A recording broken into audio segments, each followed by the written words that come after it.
Bonsoir à tous, bienvenue sur Public Sénat. Ravi de vous retrouver pour un nouveau numéro d'On va plus loin. Au programme ce soir, notre grand débat autour du 4e plan autisme qui sera officiellement présenté demain.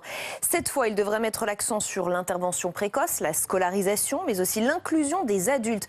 Parce que la France a beaucoup de retard en la matière. Quelques précisions pour bien comprendre les enjeux. Les TSA, troubles du spectre de l'autisme, touchent environ 700 000 personnes dans l'Hexagone, dont 600 000 adultes qui pour la plupart n'ont pas été diagnostiqués.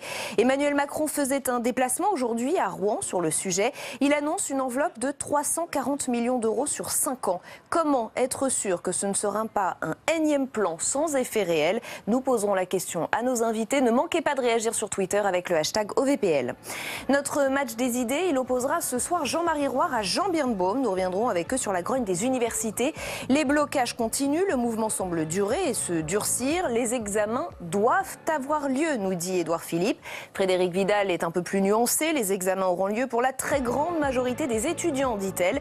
Y a-t-il un malaise de la jeunesse qui va bien au-delà de cette réforme? Nous en débattrons avec nos invités.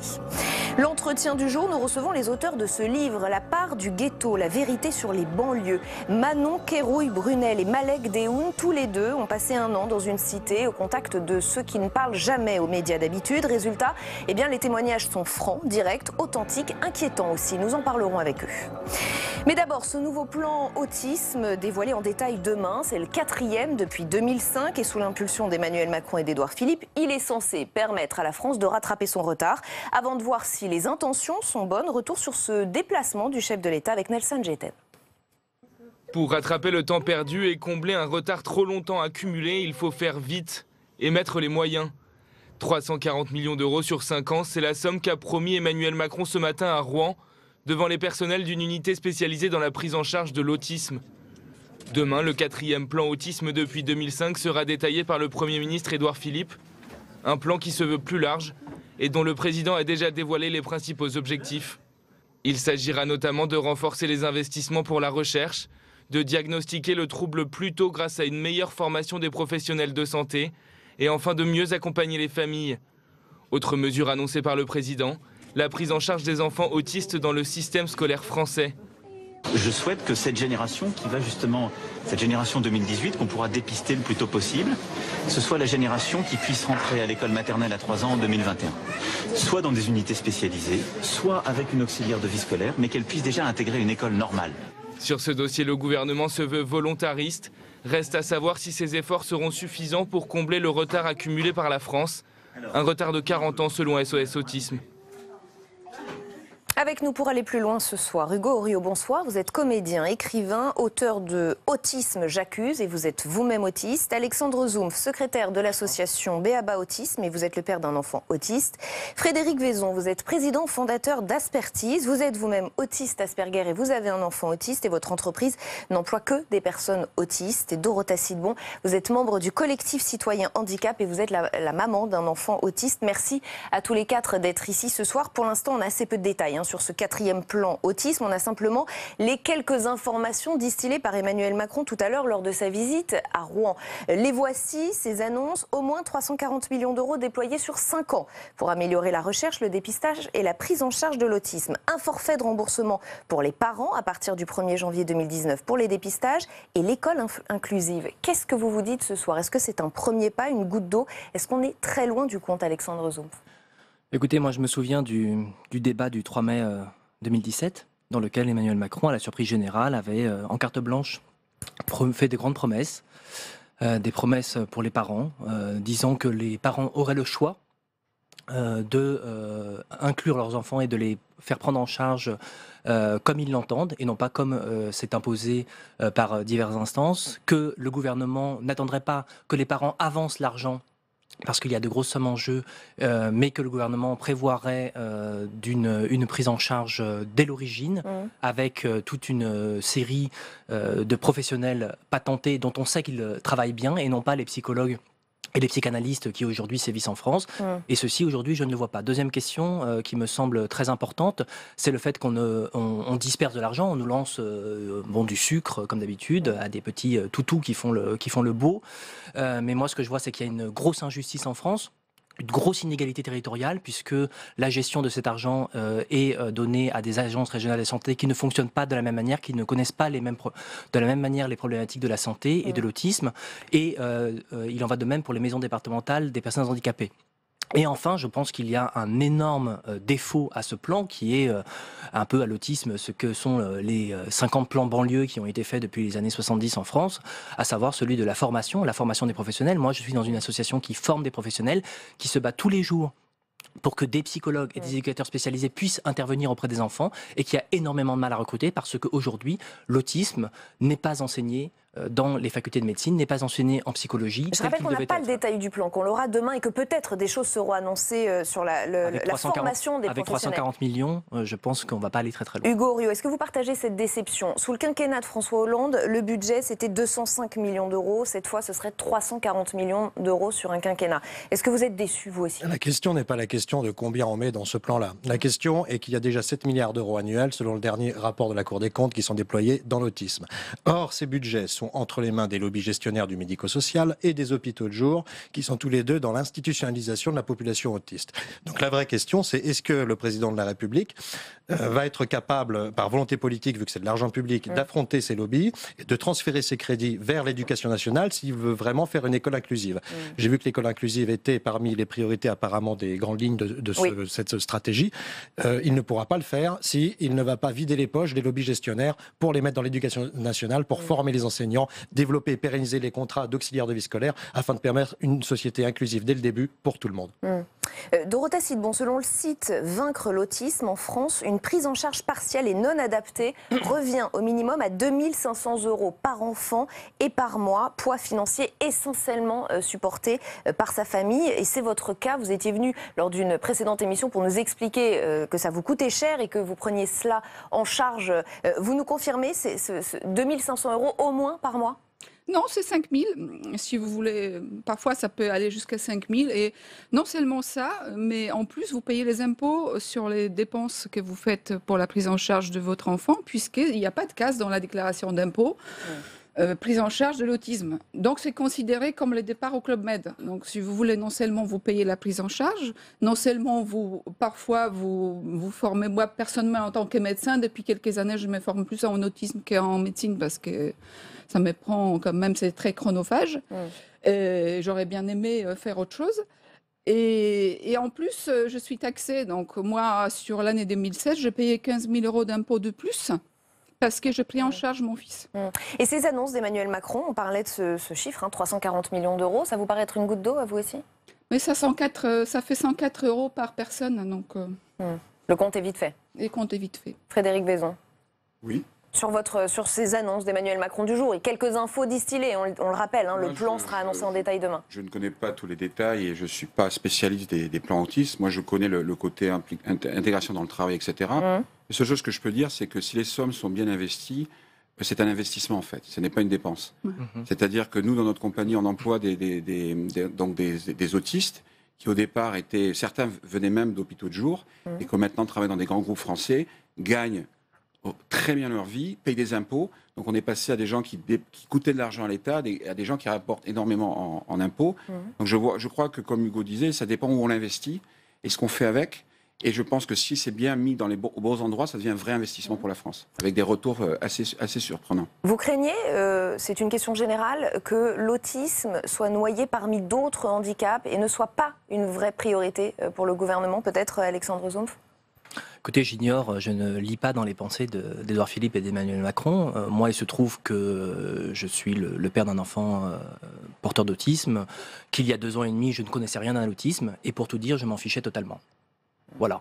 Et donc ça, c'est bien la preuve. Et si maintenant j'en suis un spécialiste, bien malgré moi, comme ma voisine, eh bien, c'est parce que j'ai pu intellectuellement et financièrement me consacrer du temps à le faire, et que d'autre part aussi, mon parcours témoigne du fait qu'il y a il me semble plus généralement en France, un problème vis-à-vis du handicap, que ce soit l'autisme ou pas, et un problème vis-à-vis de l'acceptation de cette différence et vis-à-vis de l'inclusion, pas seulement à l'école, mais de l'inclusion dans la rue, dans les sociétés, et que ça, à mon avis, le chemin est très très long.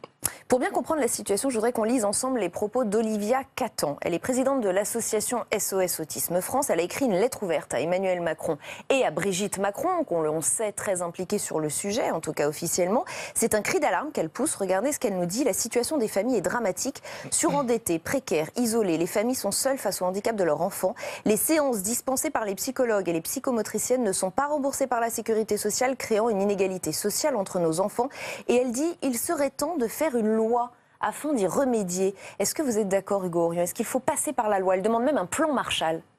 En tout cas, ce qu'il faut, c'est une réforme structurelle et sociétale. C'est-à-dire qu'on dit souvent que l'autisme est un handicap. Alors, j'aurais plutôt tendance à dire que c'est toute une population qui est mise en situation de handicap et par conséquent la société qui va se handicaper d'elle-même en se privant d'atouts. Et c'est également les familles qui sont mises en situation de précarité dans une société ghettoisante et excluante de la population autiste. Donc, Parce évidemment, que pour vous, c'est pas un handicap? non, pour moi, une personne autiste va être en situation de handicap. Après, l'autisme, c'est une population. Vous avez des gens, vous avez quelques génies, des gens qui sont plus ou moins intelligents, et parfois, vous avez des personnes qui ont une déficience mentale. Mais la déficience mentale dans l'autisme a longtemps été surestimée au niveau de sa quantité. Il s'avère qu'il y a beaucoup d'autistes non-verbaux qui ont des compétences et des intelligences absolument surprenantes et auxquelles on ne prend pas du tout garde. Car on a tendance à refuser d'attribuer le statut d'être pensant à une personne qui n'est pas capable de s'exprimer selon les conventions et les normes sociales établies. Or, il existe réellement une socialisation autiste. On a tendance à penser qu'il y a un seul type de socialisation, qui est la socialisation majoritaire neurotypique. Or, les autistes ont une façon de socialiser qui n'est pas la même. Et c'est ça qu'il faut accepter. Il faut accepter tous les types de socialisation. Dorota Sidbon, vous êtes d'accord? C'est la société qui fait d'eux des personnes handicapées, mais a priori, l'autisme n'est pas un handicap selon vous?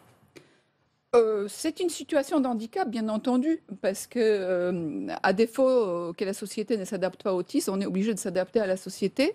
Donc, ça met les enfants handicapés, les enfants autistes, scolarisés, par exemple, en situation de souffrance, puisque les adaptations nous sont refusées. Et vous diriez, comme Olivia Catan, qu'il faut passer par la loi, qu'il faut un plan Marshall de l'autisme? C'est bien entendu, l'administration, c'est le matelas à mémoire de forme. Dès que vous relâchez la pression, ils vont revenir à un même niveau de fonctionnement. Donc si on ne fait pas la révolution, ce n'est pas les mesurettes qu'il nous faut, c'est la révolution. Il est temps de faire le printemps autiste. Et pourtant, il y en a eu des étapes législatives. J'en ai compté 2 importantes. En 1996, reconnaissance de l'autisme comme handicap, justement. Et la loi du 11 février 2005 sur la scolarisation en milieu ordinaire des personnes handicapées. Le changement doit aussi passer par la loi, Frédéric Vaison? Oui. Je pense qu'effectivement, il faut une volonté politique. Alors moi, je travaille en France, mais j'habite au Canada, donc je vois un petit peu ce qui se passe. Mon enfant autiste est au Canada, et les choses sont un petit peu différentes. C'est-à-dire? C'est-à-dire que, par exemple, il y a un accompagnement financier des familles. Le seul problème, c'est que c'est long. Et on a un choix soit d'investir soi-même dans son enfant, ce que j'ai fait moi, ça m'a coûté très cher mais je l'ai fait, ou alors d'attendre que l'État apporte. Donc il y a vraiment une aide là-dessus.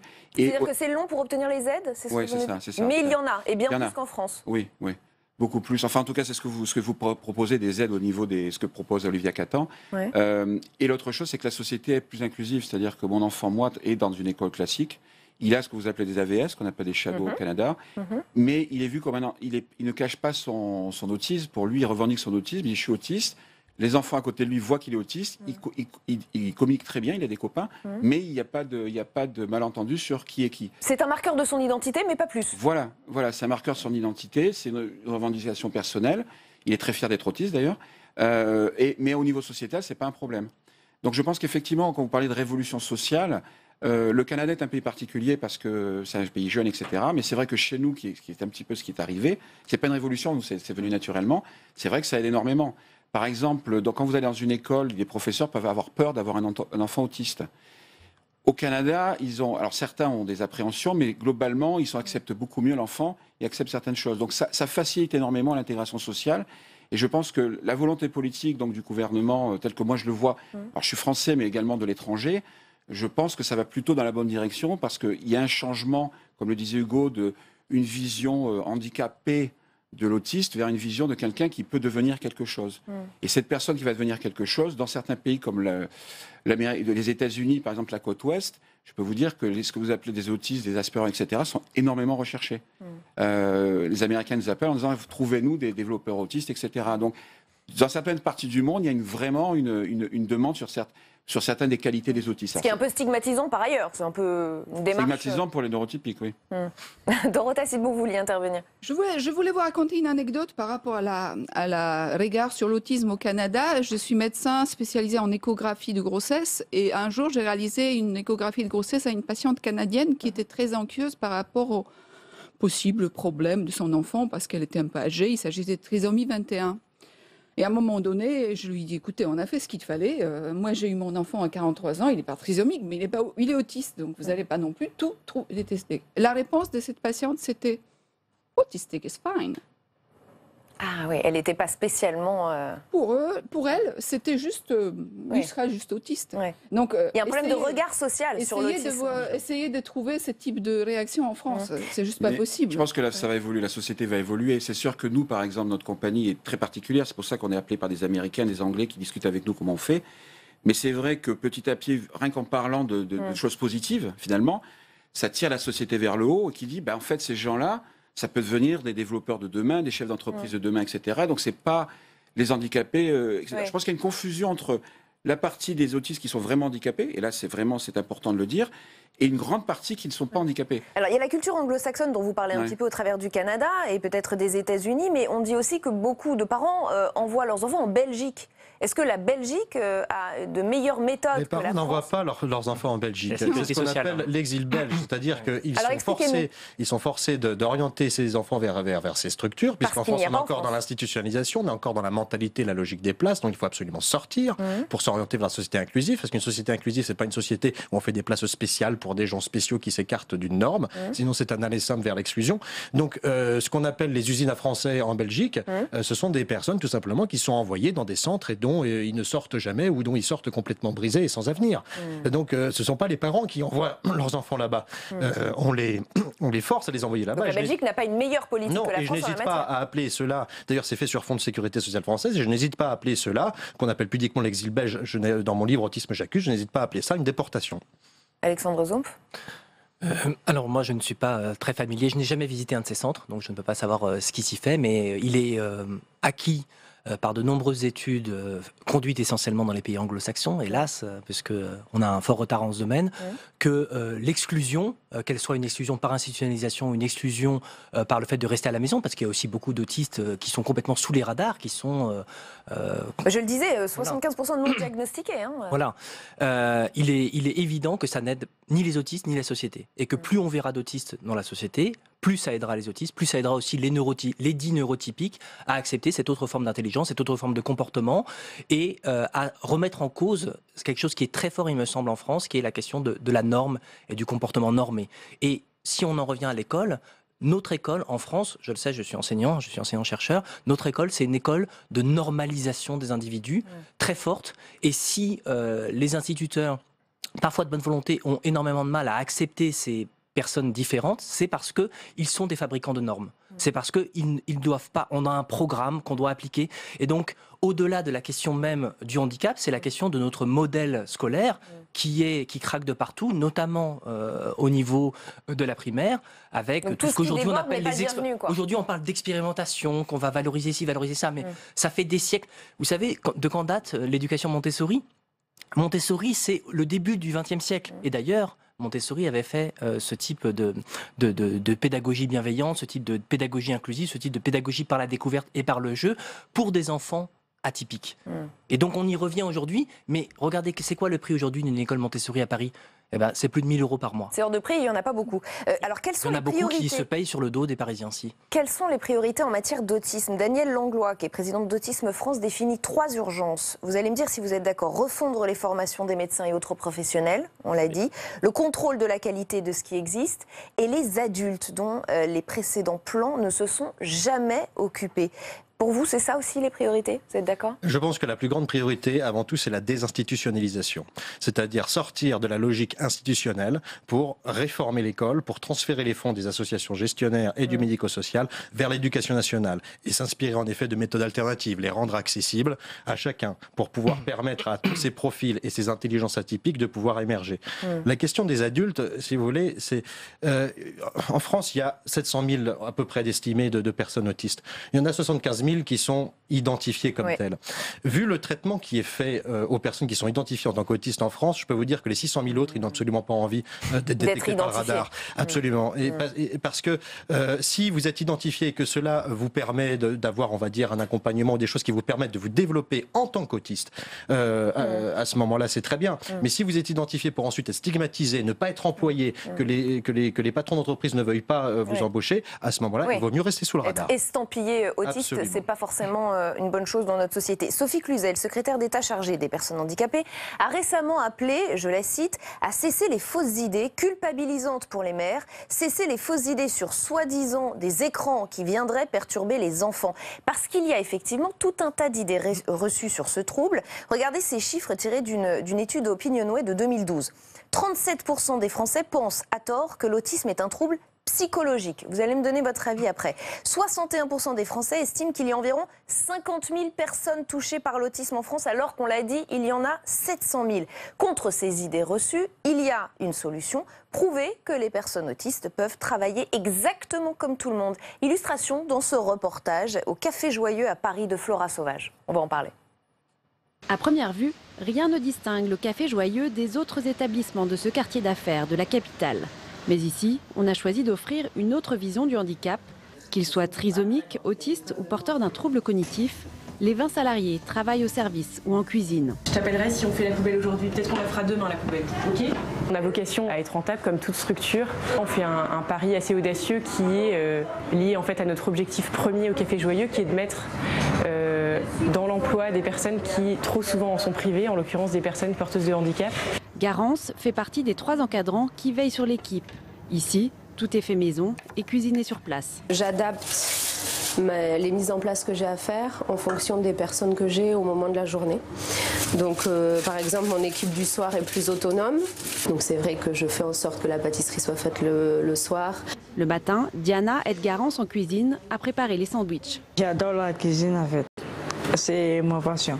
Pour Guillaume, victime de troubles autistiques, travailler au Café Joyeux est une chance. Je suis très content de travailler chez Joyeux. Et ça me permet de redémarrer dans la vie, quoi. 2 semaines après l'ouverture du café, les clients sont au rendez-vous.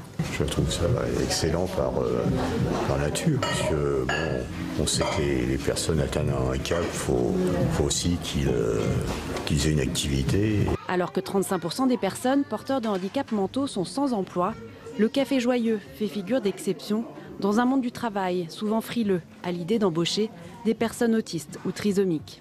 Frédéric Vaison, j'ai envie de vous demander votre avis, puisque vous aussi, vous employez des personnes autistes. Que des autistes et des gens différents, oui. Voilà. Qu'est-ce que vous nous dites parce que vous avez un petit peu tiqué quand j'ai dit travaille exactement comme tout le monde. Est-ce que c'est exactement la même chose ?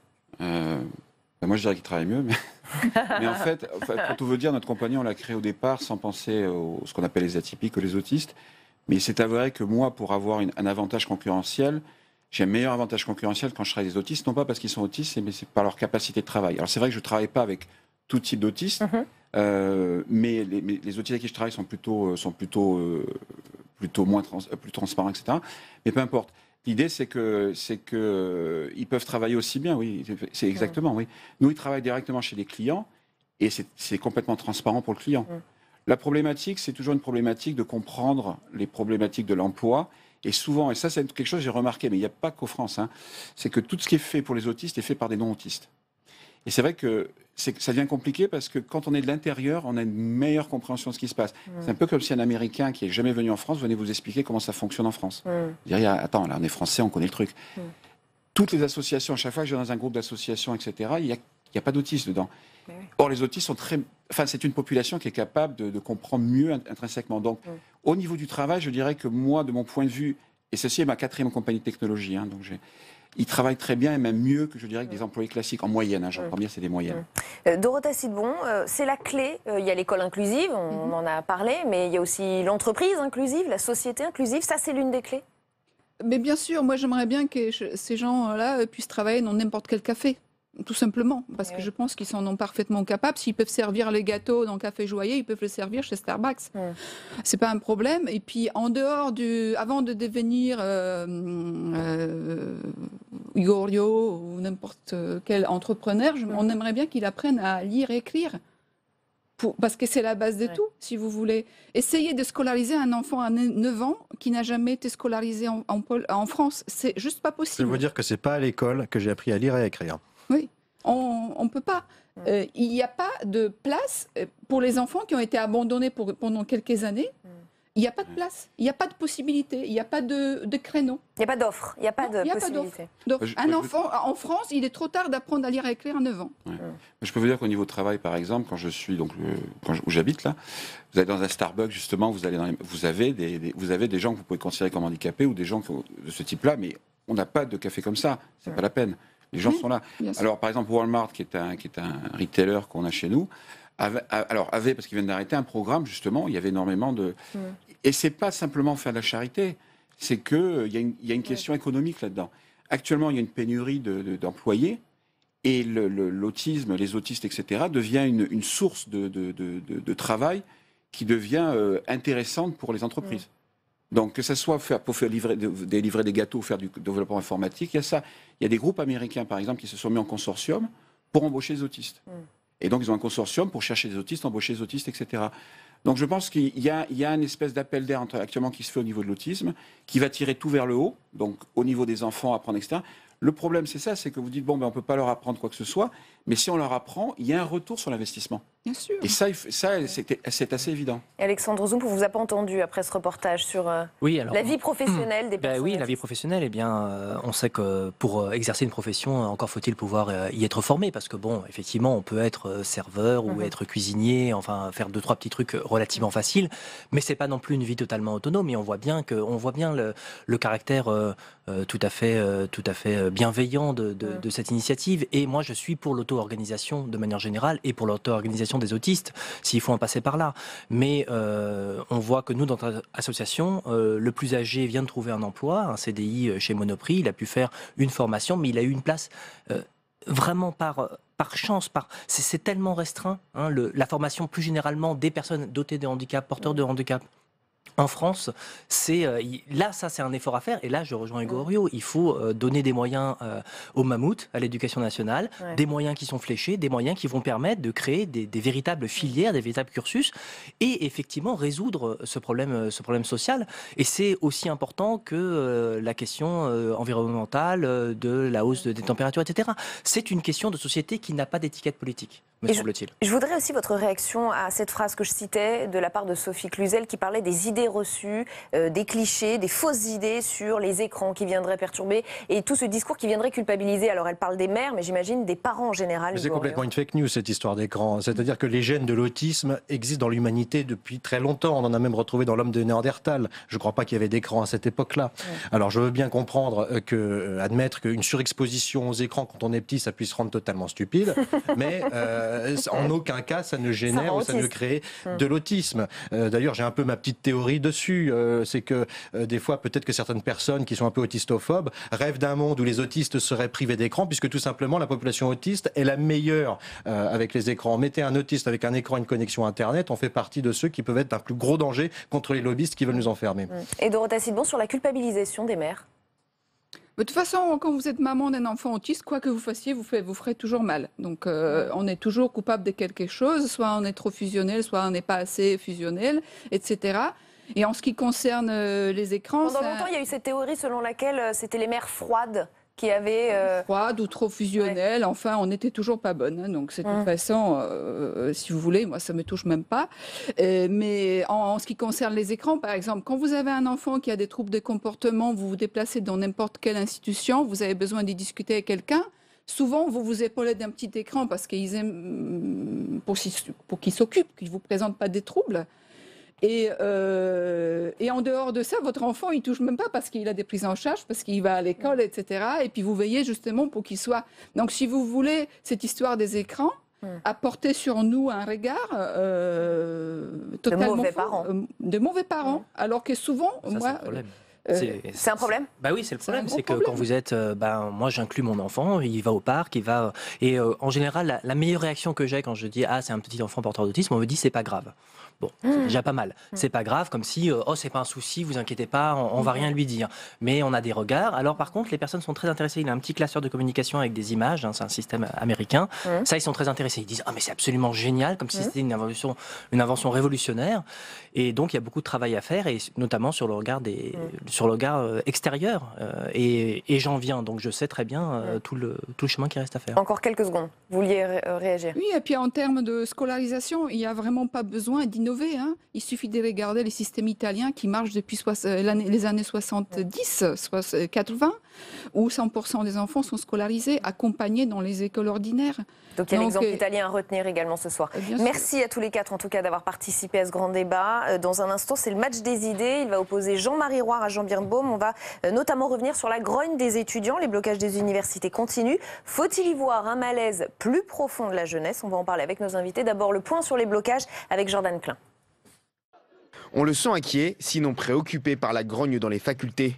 Face à l'opinion, le gouvernement se veut néanmoins rassurant à quelques semaines du début des examens. Pas d'inquiétude, affirme l'exécutif. Les partiels auront bien lieu. Toutefois, le Premier ministre pointe du doigt la responsabilité des extrêmes. Je constate que dans les universités actuellement, une petite minorité agissante, souvent manipulée par l'extrême gauche, déclenchant aussi parfois des mouvements violents de l'extrême droite, l'extrême gauche et l'extrême droite se renvoyant à une violence que je condamne évidemment, eh bien, je constate qu'on a là quelque chose qui ne ressemble pas à ce que vous décrivez, mais qui ressemble à une manipulation. Malgré tout, le mouvement prend de l'ampleur et cristallise de plus en plus la colère étudiante. Aujourd'hui encore, une dizaine d'établissements sont encore occupés ou bloqués partout en France. Si dans certaines universités, les blocus ont été levés comme ici à Dijon ou à Strasbourg par la force, d'autres persistent comme à Tolbiac à Paris, 12 jours après avoir commencé. Leur revendication, renoncer à la loi Vidal qui, selon eux, instaure le principe de sélection à l'entrée des facultés. Le gouvernement peut parler d'orientation, nous on n'y voit que de la sélection qui se fera in fine. Si toutefois les blocus persistent, le gouvernement a proposé que les partiels ne portent que sur les 4/5e du programme. Le reste, a indiqué la ministre, sera enseigné durant l'année suivante. Avec nous pour ce match des idées ce soir, Jean-Marie Roire, journaliste, écrivain, membre de l'Académie française et auteur de ce livre, La vérité sur la comtesse Berdaïev. Jean Birnbaum, directeur du Monde des livres, merci à tous les deux d'être ici. C'est jamais vraiment anodin quand il commence à y avoir une grogne parmi les étudiants, la jeunesse d'un pays. Qu'est-ce qu'il faut y voir selon vous? Est-ce que ça va au-delà de la réforme? Je parlais d'un malaise de la jeunesse. Est-ce que vous connaissez une époque où il n'y a pas eu un malaise de la jeunesse? Je pense même qu'au temps de Périclès, il devait y avoir un malaise de la jeunesse. Non, c'est normal parce que la jeunesse a des rêves, des aspirations. Elle n'a pas encore accepté ce monde, le monde qui est toujours difficile, et elle mêle ses angoisses à une prescience de l'avenir. Et je dois dire, être jeune aujourd'hui, ça a toujours été difficile. Même il y a un certain temps. Enfin, moi, je me sens toujours jeune. Je me sens toujours jeune, donc je me sens toujours dans un malaise. Mais parce qu'aujourd'hui, disons, il y a une sorte de collapsus entre le monde qui se fait en ce moment, qui est un monde de sélection, un monde terriblement difficile, vraiment une jungle, où on vous demande un perfectionnement extraordinaire, et en même temps, une lâcheté du politique vis-à-vis des jeunes qui a eu tendance à tout céder. Et l'exemple qui me paraît le plus frappant, c'est l'exemple du baccalauréat. Alors vous savez, moi je parle du baccalauréat comme Jean-Jacques Rousseau parlait de l'éducation des enfants. Bon, je veux dire, je ne suis pas un exemple. Mais néanmoins, ce baccalauréat, ça a été un mensonge que les politiques, depuis droite et gauche confondus, ils ont fait croire finalement que tout le monde pouvait avoir son bac et tout le monde devait avoir son bac parce que c'était, si tu veux, si vous voulez, une forme de, pardon... Ça manquait de sévérité. Vous voulez dire que non, j'avais envie de vous tutoyer depuis très longtemps. Bon, mais allez-y, c'est pas grave. C'était une forme d'égalitarisme. Et je crois que ce qu'il y a de très dangereux, c'est que la société qui se crée en ce moment, notamment avec l'intelligence artificielle, va être une société de plus en plus inégalitaire sur le plan de l'intelligence et de la formation. Jean Birnbaum. C'est pas nouveau, ce que nous dit Jean-Marie Roy. Évidemment, rien n'est jamais nouveau complètement, mais en tout cas, c'est pas vraiment une grogne, c'est une protestation, c'est effectivement une inquiétude, une angoisse. Oui, il y a toujours eu de l'inquiétude dans la jeunesse. Et Bourdieu disait, vous savez, Pierre Bourdieu disait, la jeunesse n'est qu'un mot. Il avait fait un article célèbre qui s'appelle La jeunesse n'est qu'un mot.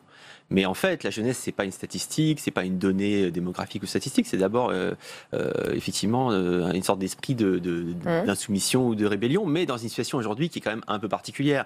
Louis Chauvel, qui est un autre sociologue, avait fait des travaux il y a quelques années pour montrer que les générations d'aujourd'hui sont les premières depuis longtemps qui vont vivre moins bien que celles de leurs parents en termes purement matériels, concrets, avec les perspectives d'avenir, etc.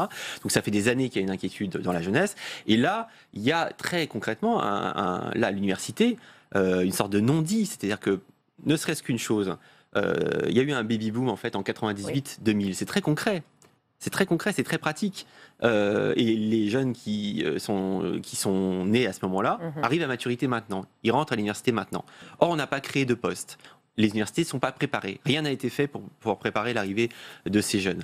Moi, j'ai 2 enfants qui sont à l'école primaire. À l'école primaire, on dit souvent il y a une baisse démographique, il y a moins d'élèves, donc on va fermer des classes. Donc les gens entendent, bon, il y a moins d'élèves, on va fermer des classes. Là, il y a plus d'élèves d'un coup, on le savait depuis un moment que ça allait arriver, on n'a pas créé de poste. Donc, il y a eu depuis des années des livres, je me souviens d'un livre qui s'appelait Université, la grande illusion, sous la direction de Pierre Jourde, il y a au moins 10 ans maintenant, où il montrait que la crise de l'université n'était pas seulement une crise des moyens. On connaît l'exiguïté des les locaux, la vétusté des locaux, les bibliothèques, leur état, le manque de moyens, le froid souvent en classe, etc. C'est pas seulement non plus un problème de structure, c'est-à-dire le mandarinat, les problèmes de recrutement, le tribalisme, etc., l'arbitraire parfois, mais c'est aussi un problème politique et métaphysique, ou en tout cas moral très large, c'est-à-dire l'abaissement continu de l'université comme institution, comme lieu de savoir, comme lieu de transmission. Antoine Compagnon, qui est professeur au Collège de France en littérature, qui enseigne la littérature, qui est un des plus grands savants aujourd'hui sur la littérature, avait participé à ce livre qui s'appelle donc Université, la grande illusion, et il disait « Chaque nouvel occupant de la rue de Grenelle, chaque nouveau ministre humilie un peu plus l'université ». Et en fait, aujourd'hui, on en est un peu là. Il y a ce problème démographique très concret qui n'est pas rien, qui ne date pas de Périclès. C'est 98-2000, je ne sais pas si elle est en lien avec la Coupe du Monde de football. En tout cas, il y a eu un moment là d'enthousiasme fort, collectif. Et ensuite, il y a quelque chose de plus large qui est que quand des classes ferment à l'école primaire, on dit d'accord, c'est démographique. Quand c'est l'inverse, on ne crée pas de nouveaux postes à l'université. Et donc, on a un abaissement, une humiliation que quelqu'un comme Macron, qui se réclame du rapport au savoir, à la transmission, aux lettres, etc., ne peut pas, en théorie, accepter. Donc la jeunesse en question, oui, il y a une inquiétude qui est sociale, on voit bien la précarité, on voit bien le droit du travail, etc., mais il y a aussi quelque chose de très concret qui est que, très concrètement... On n'a pas respecté, oui, très largement. Et là, aujourd'hui, en fait, ce qui est un autre non-dit et un paradoxe, c'est que les premiers concernés là par ce qui est en train de se passer à l'université, ce sont les lycéens, c'est-à-dire ceux qui vont arriver bientôt à l'université. Et eux, pour l'instant, ne sont pas mobilisés.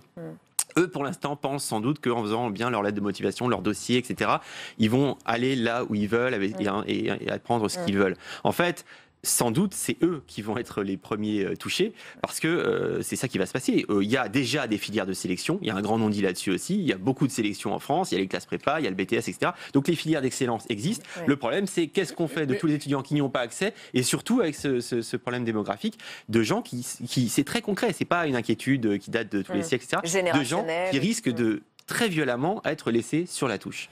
Mais cette sélection, c'est un faux semblant, parce qu'en fait, ce qu'il fallait, c'est que les gens qui arrivent à l'université aient le bagage suffisant pour pouvoir entreprendre des études supérieures. Or, on le sait, tous les professeurs le disent, ils ne connaissent pas l'orthographe, ils n'ont aucun maniement de la langue. Donc c'est extrêmement grave, d'autant plus que cette université, elle est en complet décalage avec le monde du travail. Et tous ceux qui ont tenté de faire quelque chose dans ce domaine, pour essayer de faire des passerelles, vers l'apprentissage et vers le monde du travail, comme Balladur ou Villepin.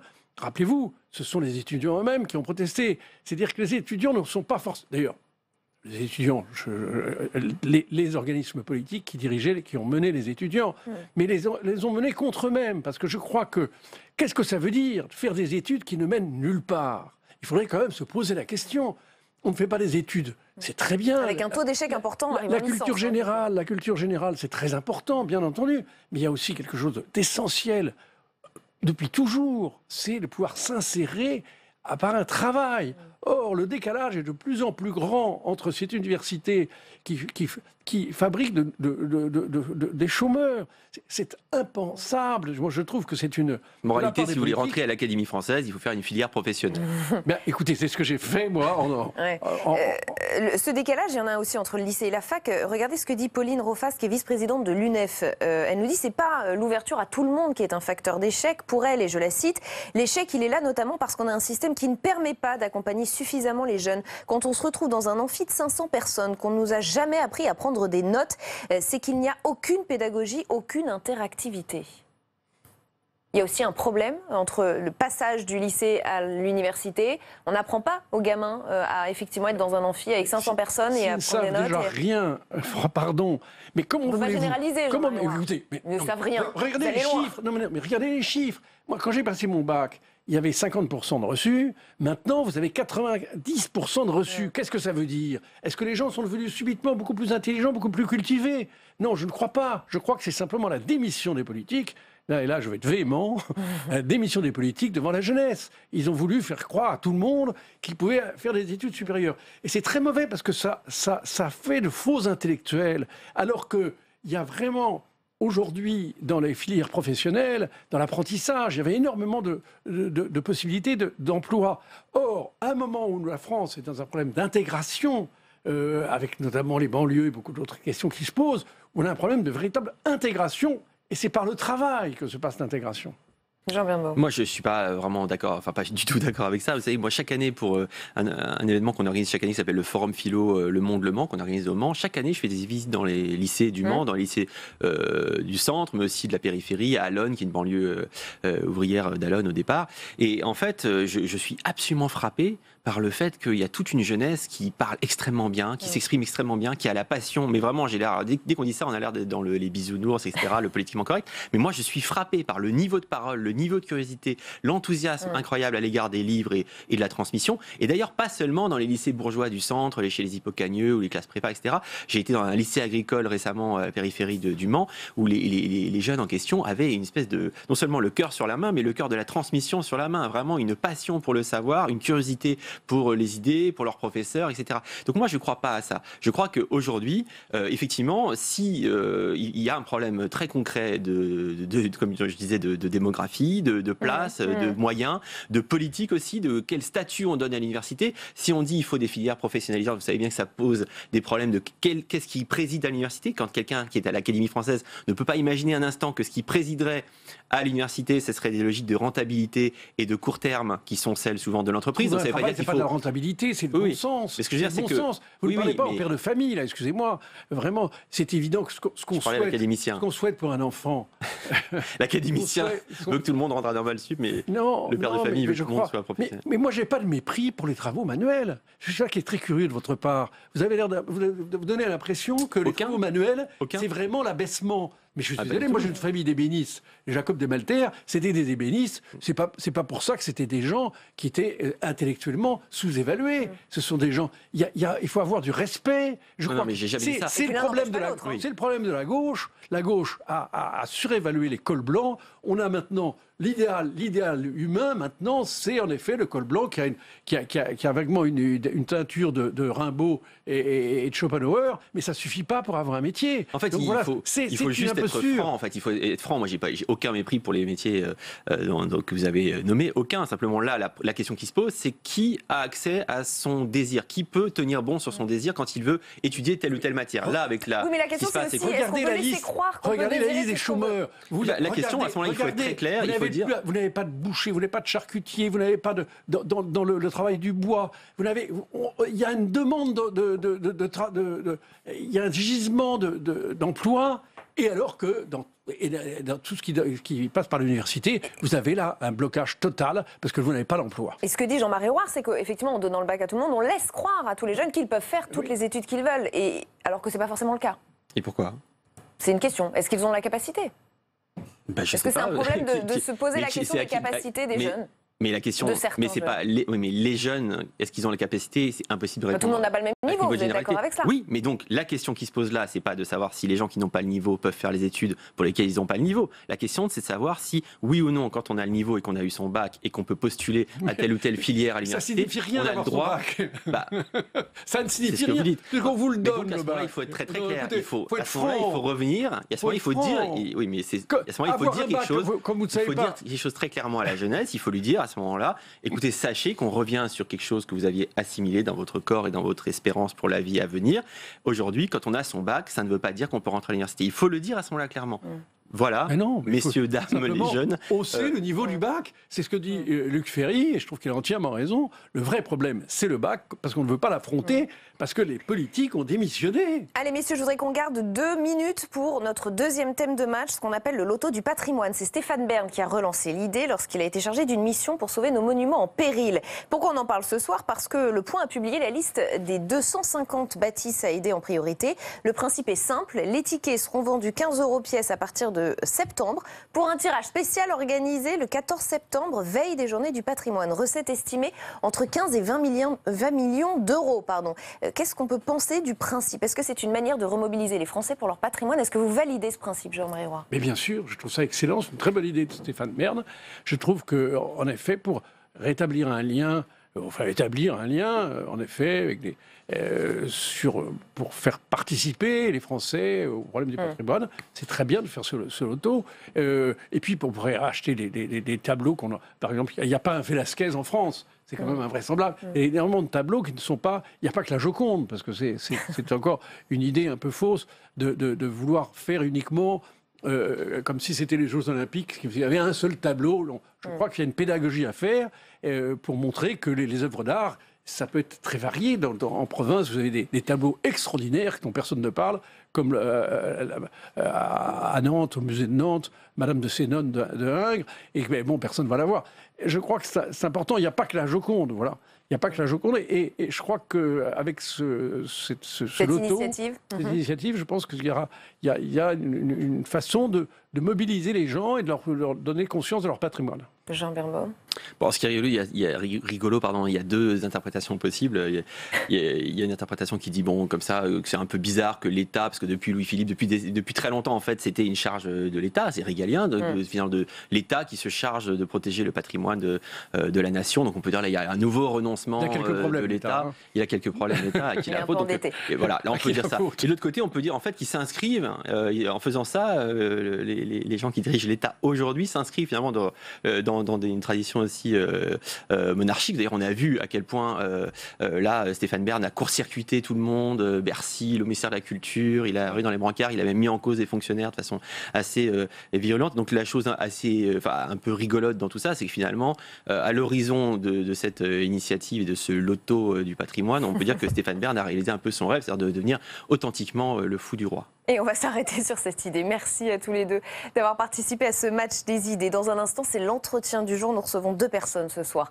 Manon Kérouï-Brunel et Malek Dehoun. Ils publient ce livre, La part du ghetto, la vérité sur les banlieues. Ils ont passé 1 an dans une cité aux côtés d'habitants qui ne se confient pas vraiment aux médias d'habitude, mais cette fois, ils avaient confiance. Ils se sont dévoilés et avec eux, leur quotidien, leurs pratiques légales, mais aussi illégales. Ce sera juste après une courte pause. À tout de suite.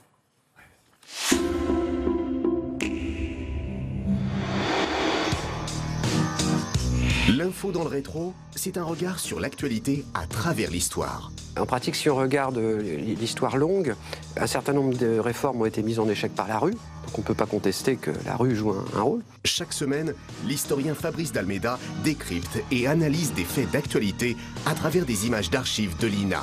Un gouvernement ne peut que distribuer les fruits de la croissance, c'est toujours le problème qui se pose encore aujourd'hui. Une autre façon de comprendre l'actualité. L'info dans le rétro, demain à 23h sur Public Sénat. 2 films, un débat pour prendre le pouls de notre monde. Premier documentaire, Allons enfants, au sein de la classe estampillée Défense, des officiers de l'armée viennent présenter et accompagner durant plusieurs mois des jeunes gens dans un parcours citoyen. Votre second film, Le pouvoir, nuit-il gravement au cerveau? On dit souvent que le pouvoir isole, que les présidents de la République sous la Ve sont des monarques républicains, plongés dans les méandres de l'esprit des chefs d'État. Un documentaire suivi d'un débat. Les Français se cherchent-ils un monarque? Et près d'un an après son accession au trône, que dire de l'exercice du pouvoir d'Emmanuel Macron? C'est le programme d'Un monde en doc. Un monde en doc, samedi à 22h30 sur Public Sénat.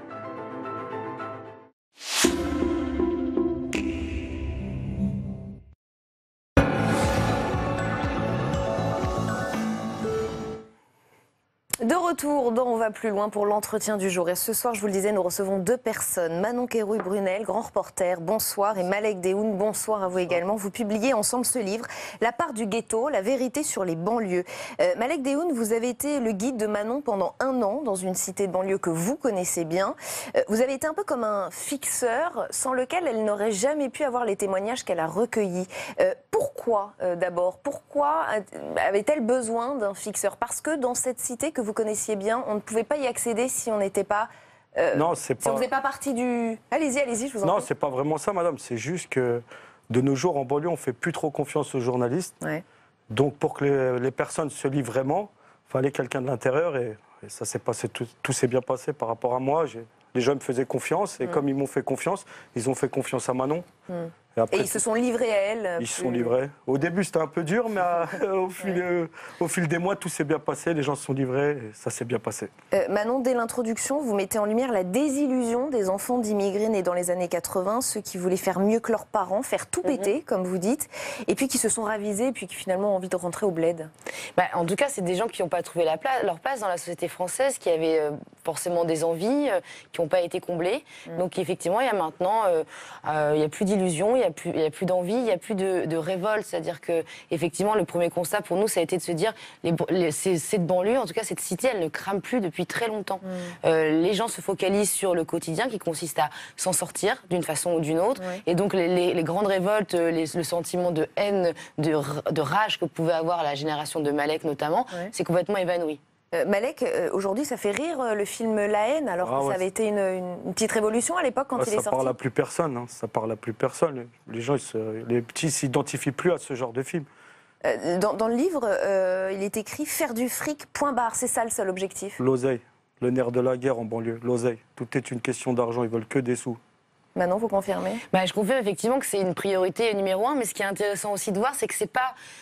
L'idée, c'est d'amasser l'argent, c'est pas de le cramer non plus.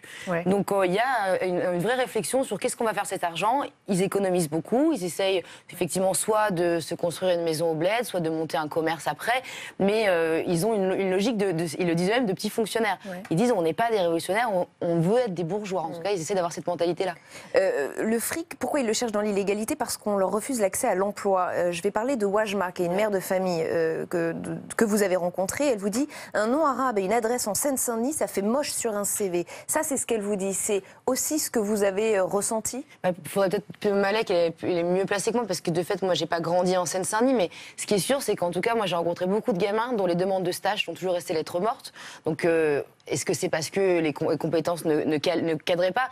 Mais je pense que c'est vrai, c'est ce qu'elle raconte aussi, c'est que dès le début, à l'école, l'enseignement, dans les REP, on le sait, sur une heure d'enseignement, il y a une demi-heure de discipline, et qu'après, le chemin est beaucoup plus long, beaucoup plus difficile, et quand enfin certains s'en sortent, arrivent à passer le bac, un BTS ou un bac plus 5, le chemin pour gagner un emploi est beaucoup plus compliqué que quand on s'appelle Pierre ou Jacques et qu'on habite dans le 5e arrondissement. Ça, je pense qu'il ne faut pas se mentir. Malek, c'est une réalité?